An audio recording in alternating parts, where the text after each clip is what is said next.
Good luck to both of you. Touch him up. Pretty good straight left hand, excellent right hook. Roy Jones, what's your initial thought about the idea of moving down to 154 after having been a career middleweight? Well, not a bad idea for him. I have never seen a junior middleweight with that type of punching power. As soon as he hit him, basically. Julian is in his son's corner tonight. He's a pretty good boxer. We saw him here earlier tonight, as a matter of fact. Willie Nelson was a guy with that shot that hurt Andy Lee. The late, great Emanuel Steward would rave about Andy Lee. He wouldn't rave about the way he took that right hand because he's down right now. And somehow that has not translated on the highest level. Oh. These are tremendous right-hand shots. They say never hook with a hooker. The question is, who's the hooker here? He's Andy Lee missed with a wild looping overhand, get countered by a right hook right on the button that laid him slap out. I mean, he recovered from the punch, which was extraordinary, but why would you go to junior middleweight? If you can dominate the Crunk Gym, you can dominate the world. Well, except he wasn't, as it turned out, dominating the world at middle. He took a better punch as a middleweight than he does a junior middleweight. Who do we see him against, Jim? Was it McEwen? When he was having a lot of trouble early and came back to score a dramatic knockout. Who's really in your weight class. You're fighting a guy who's fighting 2 weight classes above you.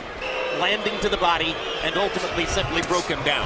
Well, you look at his 2 losses. It turns out also maybe beat Chavez in a lot of people's minds. An underrated fighter.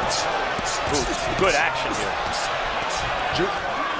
He has to be careful because he gives away shots trying to get shots too. A lot like his dad would do. He'll gamble because he could flush on the jaw of Andy Lee. This one did knock him down though.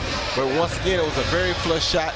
A long history of fighting as a European style fighter who's straight up and down. Spent more time with Emanuel Steward, spent more time learning from Steward in the gym than did Andy Lee. He lived in Emanuel's house in Detroit. 2 good shots. May have been the best 2 shots he caught Jackson with all night. Very confident after having accomplished what he did in the first couple of rounds. Amazing nights did Emil Griffith have in this ring. Good body shot by Jackson. Watch your heads in there. Lo and behold, Gerald McClellan upset him. And that was as a middleweight.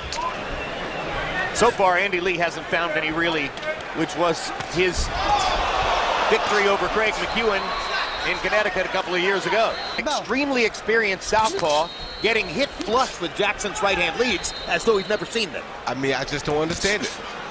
But as a middleweight, like I said,